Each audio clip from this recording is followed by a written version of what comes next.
principle of non-contradiction. So you're a moral realist? Yes, I believe that there are moral facts, and I believe there is objective absolute And what is truth. your standard of a moral fact? I believe that some things are clearly wrong at all times. For example, it is wrong to murder someone. Outright wrong. Define murder. To take the life of another. What if that other person is trying to break in your house and kill your family? That's self-defense, so that's So what happens probably... to your objectivity? So there we've got to... Okay, So it's so... not objective then? Well, there is some objective to it's not, morality. really, is it? What I would say is this is a bit like Kant's... What I said was more like Kant's categorical imperative. No, what I'm saying is this. But, If you're saying something's objective, you need a standard. yeah. Right now, you're the standard. You ain't no standard, mate. No disrespect. I agree. Otherwise, You're subjective. Otherwise, it would be a free-for-all. Anything goes out in our society. As a moral realist, what's your objective standard? As I said, there are some things that are just clearly wrong. And it's not just me who declares, for example, murder wrong. I think if you ask anyone around here, we're all going to say, well, murder is wrong. Did Hitler think murder was wrong? No, unfortunately. So it's not objective. But I would still say that it was objective, just that he didn't accept it. Well, no. That means it's not objective. Why is he wrong? Why is he wrong? Why is Hitler wrong? Yeah. Because it's clearly wrong to kill another human being. Why? Because it's clearly wrong. Why? No, objectively, why? I get where we're going here, because you're saying if there's no basis for it, for example, in this case you're going to say the Quran. I'm not saying anything right now. I'm not mentioning religion right now. Yeah. I'm not mentioning religion. I'm just talking about But standards. if we don't have a guide from someone like a God, then how do we know what is right and wrong is where you're going with this. We've already established if a God exists, if a creator exists, it would be the source of supreme guidance. And at the same time, it would be the source of objective morality which you believe exists. So you believe, so right now you're a person, Peter, standing here believing in objective morality yet have no standard of it. Yeah, because you need a standard for everyone to be measured against. And you can say they're wrong and I'm right, and that's what, do you understand? So it's amazing you're in a position where you believe in something but you can't demonstrate that thing.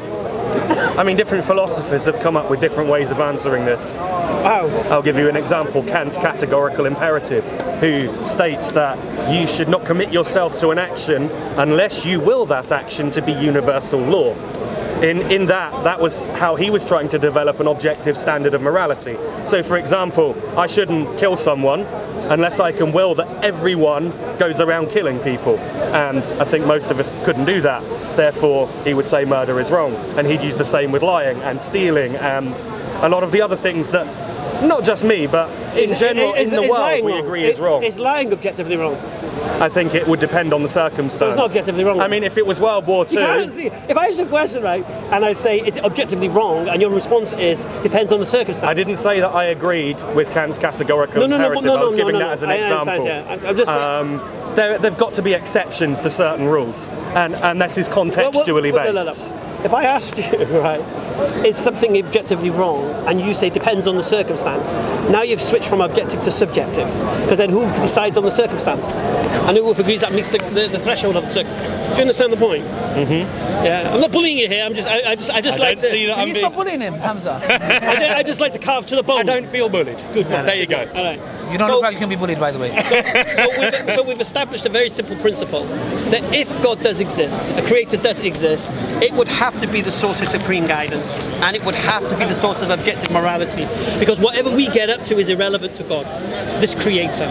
There's nothing we can do on this earth that's going to diminish the creator, which means the rights and wrongs of this earth has got nothing. It's no effect. We're not like talking about Greek gods where you don't worship them and they start to lose their strength and all that crap. Or Zeus. We need to worship their idols. Right, we're not talking about this. We're talking about a creator, right? So if this creator exists, then we'd agree on this principle, yeah? And you'd be stupid, a fool, not to connect to this creator. Would you agree to that? I'd be a fool to what? Sorry, say that again. Not connect to this creator if this creator existed. If this creator was personal and knowable, then yes. No, if this creator existed, that is supreme, it's a source of supreme guidance for us as human beings, and is the source of the objective morality you crave, then you would be stupid not to connect to that creator if indeed that creator existed. If that creator existed, then yes, probably. Definitely. I try not to speak in absolute terms most of the time. I don't do F-boats and Maisies. I do absolutes, yeah? Because this is an absolute. You'd be a fool. If God existed in reality and He created us, you'd be a fool not to connect to Him. Mm-hmm. You'd be a fool not to ask God, give me some guidance, man. Tell me what's good for me, what's bad for me, what harms, what benefits. When I die, what's going to happen? You'd be a fool not to connect to that knowledge. Agreed? Fair enough. Good man. How would you know if a God exists? A creator exists? I've got no way of proving it with complete certainty. How could you know anything about a creator if that creator existed? You tell me. No, I want you to answer the question. I want you to think about it and tell me how you can know anything about this creator if this creator exists. If this creator spoke to me or spoke to people around me, I guess. Okay. So the answer you're looking for is if this creator reveals information about himself. Yeah? Mm-hmm. This is the question. The only way we can know anything about a creator if this creator exists is if this creator has decided or chosen to reveal the information. Otherwise we've got no access. Agreed? Yeah. Has this creator done this? Well, people in different religions will claim he has in different ways. So in history, we see a multitude of men, all claiming to have received revelation. Yes, indeed, and some still do. So I've seen some crackpots around here who still think that they're prophets of God. So the question we need to ask is, have you tested the claims of these men? Have I tested them? I mean, I've looked into a number of different religious belief systems, is the way I'll phrase it. I would ignore religions right now. Okay. I'll make it even simpler for you. Where area are you from? What area? Yeah. What do you mean? In country. Oh, London. Well, I'm originally from Lincoln. I now live in London. All right, so you live in London. So if a messenger was sent to Scotland, is that message for you? Well, it depends if the message is about the UK or Scotland. No, it's for the people of Scotland. Oh, then no, it's not for me, is it? Not for you. All right. So what you need to do in history is look for these men who've come with revelation, who come with a message from this creator, who made the claim it was for you. Now, who in history has done that? I know where you're going with this, and I know who you're going to say next. I would say, I don't know that God spoke through Muhammad. I didn't say that. But I know who you're referring to. That wasn't my question. So who has claimed they have a message for the whole world? Who in history can you identify has made a claim, they've come with a message from this creator for you? For me. Joseph Smith. Wow. Yeah, Joseph Smith certainly did, with his vision of the angel Moroni and the magic plates that he read from the ground. It's clearly bullshit, but excuse my language. But Yeah, I know, because it's cameras, so just be careful with the words. Okay. yeah, sorry, I'll be careful of my language. And ignore the pigeons. Yeah. Ignore the pigeons. Okay. Ignore the pigeons. Okay. Okay. So the point here is this: only one man in history said he came for you. Yeah. If you want to cite Joseph Smith, you're welcome to do so. I would cite Jesus Christ. Oh, okay, Jesus Christ. Okay. Did he say he came for you? I came to seek and save those who were lost. He didn't say those who were lost in Israel. Did he? Did he not say I've come not to the lost sheep of Israel? He came for everyone. Is that what he said? According to what I grew up believing, Jesus came for everyone. So when Jesus said, "Go ye not unto the Gentile, enter ye not the city of the Samaritan, for I have not been sent but to the lost sheep of the house of Israel," what did he mean? You just mixed two together. I don't have the Bible with me to check. And remember, as I said, I don't really believe the Bible anymore, but I know what I grew up with and what I grew up believing. Jesus said, "I am the way, the truth, and the life. No one comes to the Father but by me." Yeah, but who's his audience? No one. Who's his audience? No Jew, no Gentile. Who did he preach to? He preached to the people who were there. Who were they? Who were they? well, the Jews, the Gentiles. No. Yes. Jesus never preached to Gentiles. According to the New Testament. Jesus reached out to the Gentiles. According to the New Testament, Jesus never preached to Gentiles. In one occasion, when the Samaritan woman came to him and asked for help, what did he say to her? Don't you know? I have not been sent but to the lost sheep of the house of Israel. Is it fair to give the bread of the children to the dogs? Yeah? So he differentiated between Jews and Gentiles, as in children and dogs. Children of Israel, dogs. Children of Israel, Bani Israel, Jews, dogs, Goyim, Gentiles. Okay.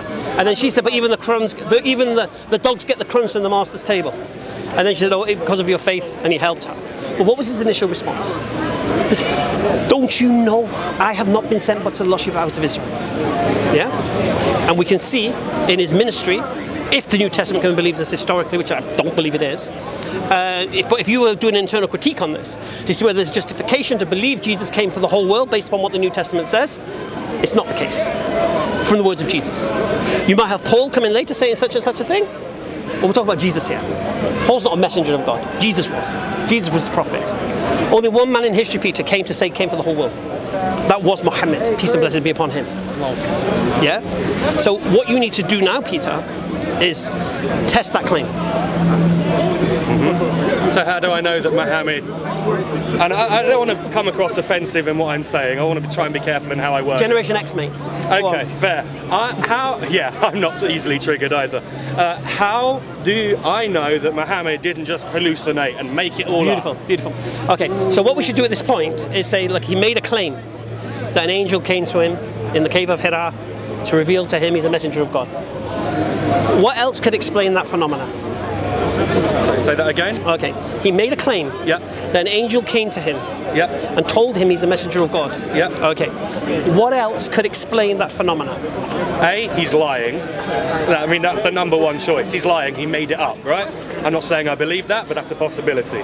B, maybe he took some plant or something that made him hallucinate. C, maybe he had an illness that caused him to hallucinate. Maybe. They're the three initial possibilities that come off the There's top four of my possibilities. head. There's four possibilities. What's the fourth? Okay. So you have the two atheist claims and the one Christian claim.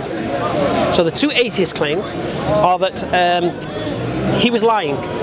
He invented the whole story for some benefit or whatever. And there was no angel because angels don't exist. So he must be lying because angels don't exist. Okay, that's the one claim of the atheist. The other claim of the atheist is angels don't exist. Therefore, if he says he was talking to angels and hearing voices of angels, he must have some kind of psychosis, some kind of schizophrenia, problem, or hearing voices or something. So these are the two claims of the atheists. Delusion and lying. Then the claim of the Christians is that this wasn't an angel, this was in fact Satan. An angel imitating an angel of light, tricking Muhammad into believing he's a messenger of God. The problem the Christian has at this point, he has to accept that Muhammad was a man of integrity. He's got to accept that Muhammad thought he was speaking to an angel, when in fact it was a Satan. So you can't blame Muhammad. Muhammad is a victim of deception here. And he thought he was delivering a message. So he should be seen as Christians as a man who's a victim. Yeah? Not as a man who's doing Satan's work, as if like he knows. Because if he knows, then he's lying. And then that throws the deception out of the way. So he's either deluded, he's either deceived, yeah? He's either lying, or he's telling the truth. Now when you do the investigation into this, you'll realize he wasn't crazy. Now I don't really want to go into the depth of it here, because I don't like to do all the homework in one place, because I know how people are. I could give you all the information, it go over your head, you'll have another conversation, and when you go home, you'll forget about it. But luckily, on my channel, Hamza's Den. Hamza's Den was yes, that? Yeah. We've done 3 live streams. We did one live stream, was the Prophet Muhammad sallallahu alaihi wasallam crazy? Yeah, and we brought a psychiatrist on from Qatar, Dr. Abu Isa, and we went through all the different kind of illnesses that could result in this. And we challenged anyone to come on to challenge this claim. Claim done. Then we did another stream, was the Prophet sallallahu alaihi wasallam lying? And then we brought somebody on to do a historical presentation on the Prophet Muhammad and his life and all of these things, and if he was lying, what you should see, the evidence and such. And again, the conclusion was... I will say this, just on the lying front. Just because somebody has told a lie doesn't mean they lie all the time. But he would have to lie for 23 years. Yeah, all I'm saying is that there's some things he said could be true and some things might be a lie. How do you verify which of his claims are true and which of them are a lie? Well, that's what you test the character of the man, isn't it? Was he known to lie? Like, for example, Joseph Smith. I didn't live back then. Like, for example, Joseph Smith was used, yeah? You know, Joseph Smith. He was a known con man.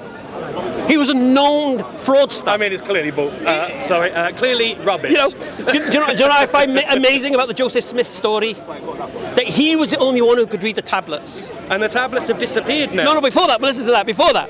If he's the only one who could read the tablets, how did anybody know he could read them? They couldn't. If he's the only one who could read them, he could say, yeah, I can read them, mate. But for me, are you sure? Yeah. The tablets no longer exist. They disappeared. But before that. Can't you read them, mate? No. Can you read them, mate? No. Well, I can read them. And he can try. What? And what's he doing? Translating the King James Bible. The Book of Mormon is like an interpretation of the King James Bible. With a lot of additional stuff that. But the King James Bible's not even reliable. So why are you interpreting a book that's not reliable? Yeah, the King James Bible contains known forgeries. Why are you interpreting this book? So the whole Joseph Smith thing is just nonsense. Okay, so you look at the claim of him being a liar, and I encourage you to watch that stream. I encourage everyone here who's watching on YouTube and whatever, go to my channel, Hamza's Den. We did 3. Was he lying? Was he crazy? Or was he deceived by Satan? And we did 3 big presentations. And after watching these, then respond. Yeah? Mm-hmm. Because if he's not lying, crazy, or deceived, then he must be telling the truth. And if he's telling the truth, then he's a messenger of God. And if he's a messenger of God, he's come with a message from God to connect you to that creator that you're stupid not to connect to. It's as simple as that, Peter. I mean, I can accept what you're saying there, that either A or B or C, if not, therefore D.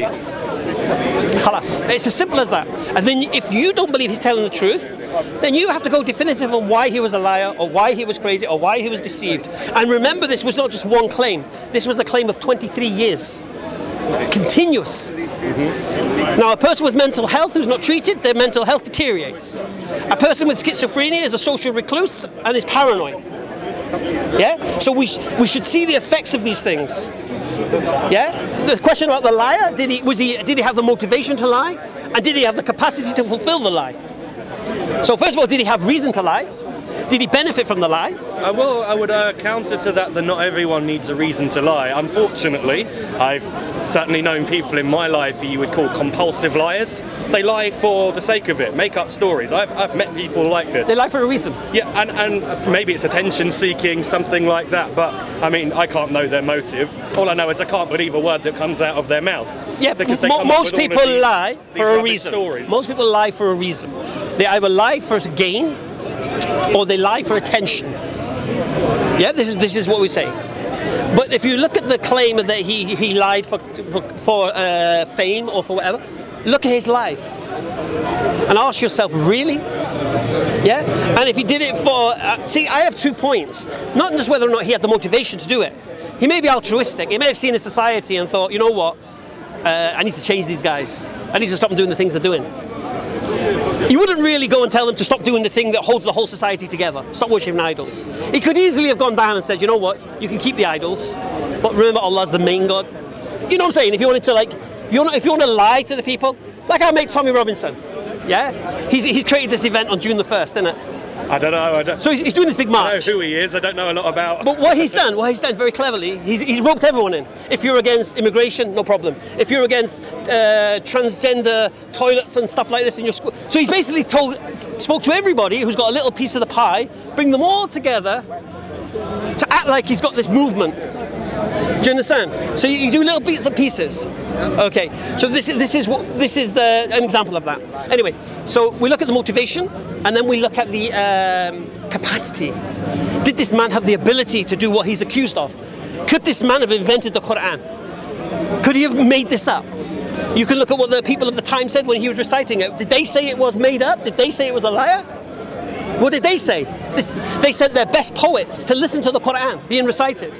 What was their response when they came back? When they said, where's he getting these words from? They said, it's sorcery. Why did Arab poets, some of the greatest poets that have ever existed in Arabic, when they heard the Quran, their only conclusion was, it's supernatural. It's something we don't know where he's getting this from.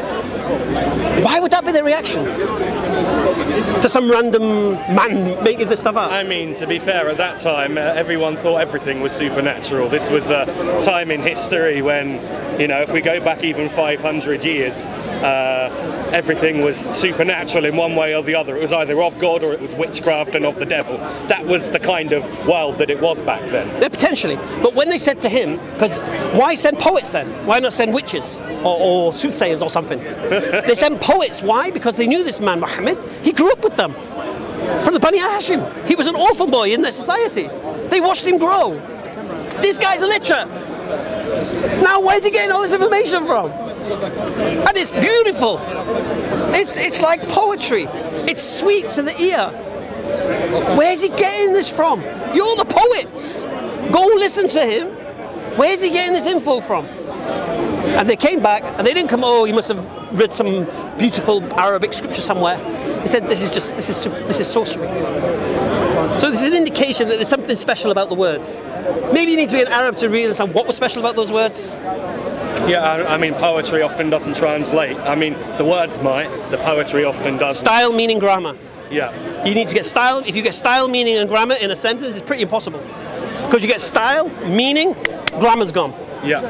Grammar, meaning, no style. I'm studying to try and learn Polish, so I sort of understand. Yeah. So you lose something. But the Quran contains style, meaning, and grammar throughout, A to Z, beginning to end. And when you read the Quran, virtually every single chapter is the same message. History of man, guidance for man, warning of what's to come. Throughout it. Warning of the past, guidance for the present, get ready for the future. And I make this claim to anyone now. Islam, and nothing but Islam, can give you peace of mind, body and soul. No other way can. Christianity can't do it. Judaism can't do it. Christians make the same claim. They can't make the claim. Christians' minds have to remain in a box. Christians can't question too hard what they're supposed to believe as Christians, because it crumbles in their hands. And if Muslims question too hard what they're supposed to believe as Muslims, and we're told to question it. Leaving the faith, we're told to question it. They're going to be made to suffer for it. One second. We're told to question it. We're told to question these things. Allah says in the Quran throughout it, question it. Oh, men of understanding. You're allowed to question maybe, but you're not allowed to conclude that Islam is wrong. Why not? Well, you know what happens to people who leave Islam. What happens? Well, they're outcasts. What do you mean? They become an outcast. I can't remember what the word is for somebody who leaves Islam. What does the Quran say? I know they're committing shirk very often. What does the Quran say about those who leave Islam? Well, I know... Have you read the Quran? No. So how are you going to tell me what the Quran says? However, I do know that, having watched a video here with Ali Dawah himself speaking to a former Muslim who became a Christian, that Ali Dawah said that that man deserved capital punishment. I've seen his own words on video saying that. Where's Ali? Ali! Oh, I'll leave him. So the point is this. The Quran says those who leave Islam and come back. Leave Islam and come back. Leave Islam and come back. Yeah? Allah doesn't say kill them in the Quran. Yeah? Those who leave, come back, leave, come back, leave, come back. Is there someone messing around with you, Hamza? Yeah. You said it probably. Yeah, I'm calling you. Yeah? And there's a beautiful verse in the Quran, La ikraha fid din. There's no compulsion in religion. Yeah? If there's no compulsion, then why in the Sharia does it say that, you know, Christians and Jews, if they refuse to convert, should be forced to pay jizya, is it? What's jizya? That's the word. The tax. Okay. And what does jizya enable? Sorry, who pays jizya? And what is it for? Christians and Christians and Jews who refuse to convert, people who refuse to convert to Islam. Who pays it? Them. Who? The Christians or the Jews. Which Christians? To convert. Which Christians? I mean, I don't know. I just know that I've heard. Don't speak from ignorance. It's going to be Peter. The ones who pay jizya is who? Men of military age. And what does that jizya do? Exempts them from the military. Yeah. That's what it's for. Women don't pay jizya. Old people don't pay jizya. Children don't pay jizya. Men of military age pay jizya. Okay. Yeah. And in return, the Muslims protect them. Who do you think saved the Jews from slaughter from the Christians in history? Oh, back in the Crusades, the time of the Crusades. No. Not the Crusades, no. You tell me. The Muslims. Okay, there's a beautiful article I want you to go and read. Yeah, and it's written in the Jewish Chronicle by David Wasserstein, who's a Jewish professor of history. And he writes a title in the Jewish Chronicle, How Islam Saved Jewry. Without the Muslim protection, the Christians would have wiped out the Jews of Europe. But in Andalusia, for 800 years, they were protected by the Islamic State. For 800 years, they flourished. They researched. They didn't have to become Muslims. They were Jews. And Jews could come and live there and protected by the state. Yeah, they paid jizya, but they were protected. What happened when the protection was over, when the Reconquista happened with Isabella and Ferdinand, and the Catholic armies got so strong, they pushed the Muslims out of the Europe, yeah? What happened to the Jews? Huh? I don't know. Forced to convert. What did the Jews do? Said to the Muslims, let us come with you. And that is why Morocco was one of the greatest enclave of Jews before the State of Israel. Yeah, where they were protected. Because the Caliphate couldn't protect them in Spain anymore. So the Jews came with them. Now, does this sound like a people living in an Islamic State who are dhimmis and this? It does sound a bit like a mafia protection racket. A mafia protection racket? Yeah, you must pay us for your protection. Okay, you pay us, you're exempt from the army. Muslim men have to go to the army. Non-Muslim men don't. Okay. Did they pay zakat, these Christians? Did the Muslims pay zakat? Do you know what zakat is? It's what we are. It's what we have to pay. 2.5% of our. And my wife. 2.5% of your wealth. Yeah. Zakat, isn't that like a charity? It's not a charity. Oh, that's a different thing. Charity is sadaqah. Yeah, I can't remember the word. Zakat is the filth of your wealth. Zakat is the money that doesn't belong to you. 2.5% of your wealth has to be given away. Yeah? And it either goes to the Beit al-Zakat, and then they will feed the poor people with it. Yeah. Yeah? Or it will be used to do other things. But the point is this. The non-Muslims didn't pay this. Yeah. I'm going to tell you a fun fact now. Have you heard of Captain Jack Sparrow? I've heard the name. Do you know the real story of Captain Jack Sparrow and who he was? His real name was Jack Birdie. Well, that was his nickname. Yusuf Riaz was his Muslim name. Yeah? Captain Jack Sparrow, you know. Yeah, right. He was a Muslim. He wasn't. He was originally an English buccaneer. Privateer. Yeah? Eventually, he became Muslim. His Sicilian wife became a Muslim. Their whole pirate ship, buccaneers, you know, they call them buccaneers, they're pirates. Yeah. Became Muslim. And they were ferrying Jews from Spain to Morocco. This is a history you'll never know. There should be a movie about this, but you'll never hear it. Because they've rubbished the name now. Whitewash history. They whitewash history. Captain Jack Sparrow, you just think, that's what you think now. But you know, when I hear Captain Jack Sparrow, I think of Jack Birdie. I think of Yusuf Riaz. I think of his Sicilian wife on a pirate ship with no rum drinking and all of this stuff. Yeah. And I question this, subhanAllah. Why didn't I learn this in school, man? This is information. But the point I'm trying to make to you is this. Talk about the Islamic State and jizya and all of these things. 800 years the Jews flourished. Without Islam protecting them, the Christians would have wiped them out. Because the Christians were so anti-Semitic, it was unreal. Why were they? Because they believed that they killed Jesus and all of this. If you see the words of the church fathers, they should burn all the synagogues down, all of these things. Yeah, they wanted to distance Christianity away from the Jews. Because when you look at the teachings of Jesus, it was for the Jews. He didn't come to abolish any laws, all of these things.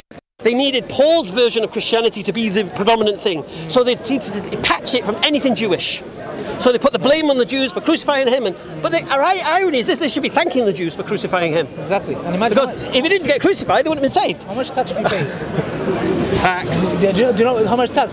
Far too much. Exactly. So imagine, let me tell you something. In Islamic lands, you would love it because you are enjoying what it offers, and you're paying a simple jizya, which is what, a dinar a year. And that's obviously just to protect you. What previous nations will do is there's no jizya, there's slaughter. We pillage everything. If you look at it, which is very interesting, somebody mentioned, just to add on this, is that do we have, you know, the crown jewels? Yeah? Do you have anything that was stolen from other lands and taken to Mecca? Never. Because where Islam went, it made that country prosper. If you look at now, for example, what the Queen is wearing, you get what I'm trying to say? But just touch up on that. He said you wanted me. That's why I came. He said he was asking for me. Hamza. Oh, we're talking about those who leave Islam. Hamza. Okay. Let's have a discussion. I was saying But that I'll think about it. I'm sure I saw in a No, video. Video? No, thank you. No. I didn't. We were having a dialogue. No, thank you very And I much. thought it'd be good if we met here. No, thank you. I'll consider it. I'll consider it. Hamza's busy being Are you going to productive. do that? Are you going to do that? All right, I'm going to say no. I'm sure I've seen in your own words in a video on You review my YouTube. content at a distance? Yes. that Face to face? Yes. You won't have anything to do. No, I've got better things to do. To somebody who know what claims we to be a call that? former I don't care Muslim what we now call it. Christian, I don't care what they we call it. deserve capital punishment. Is Right, that so you correct? also... I don't care. You will talk. I'll deal with it. Don't allow him, please. Brother, please go away. You just ignore him, yeah? Go away, please. We're having a discussion. Go You wanted away. very clearly to address my Tim, no, I I'm here to address your Go point. away. I've been very patient, and you have particularly... Okay, which part of no don't you understand?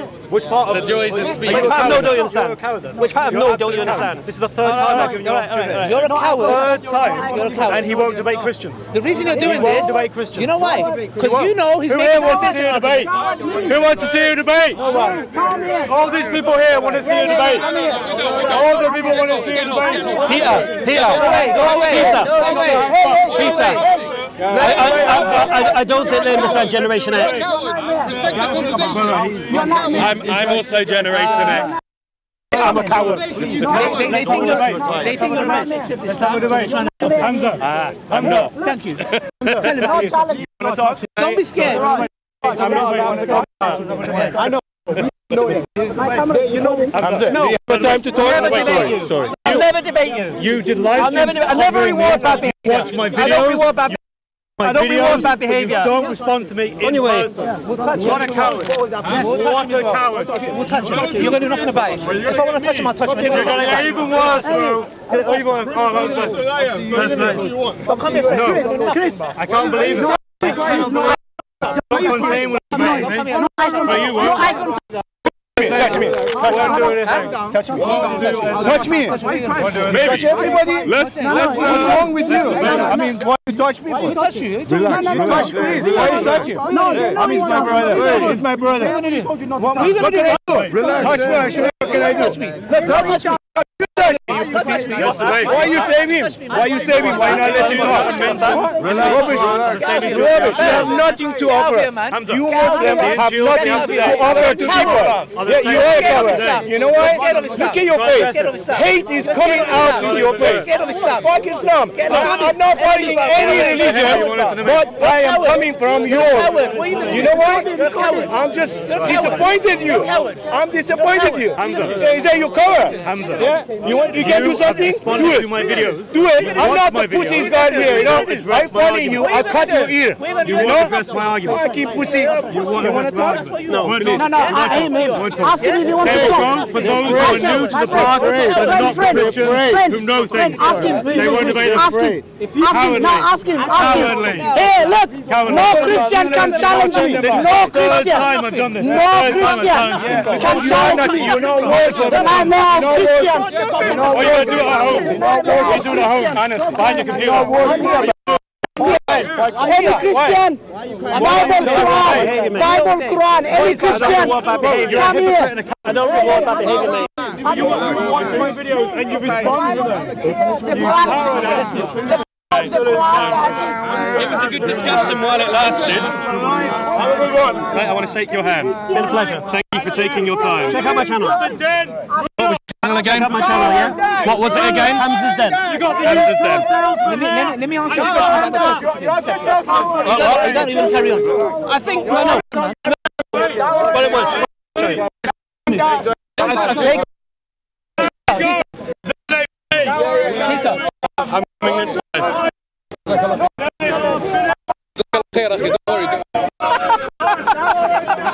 Seriously, that guy's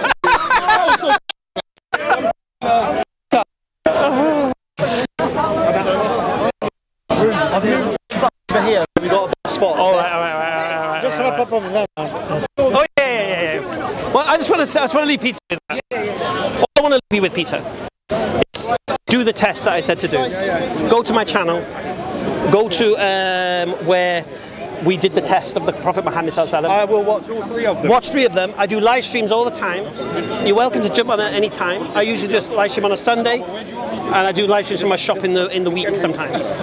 Yeah, or email me at askhamzasden@gmail.com, and you can give me a response. I just want to ask you a genuine question. How long have you been a Muslim? 22 years. 22 years. And what convinced you?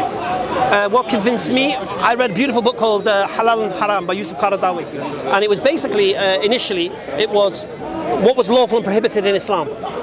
You know, we started the original conversation, and when I looked at what Islam prohibits and what it encourages, it was like, wow. It eradicates racism, it eradicates classism, it eradicates sexism, it eradicates all of these things overnight. It eradicates the poisons in society, drugs, alcohol, gambling, sexual immorality. It eradicates everything, man.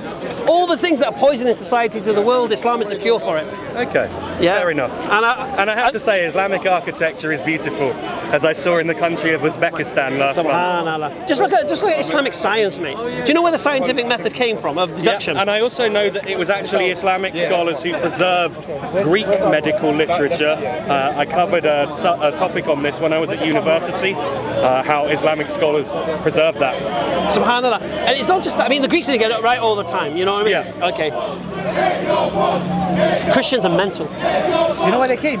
They were thinking you're on the verge of accepting Islam, and they thought, let's just sabotage. Whereas I was just trying to have an interesting back and forth discussion and listen.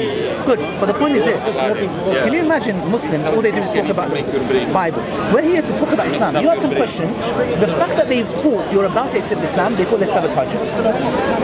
Yeah. But check out the stuff and let me know. I will do. Thank you, Hamza. It's been a pleasure. And yourself, Peter. Thanks for introducing me to Peter. No, it's a pleasure, man. It's a pleasure. I think it was amazing. Yeah, and my question on apostasy.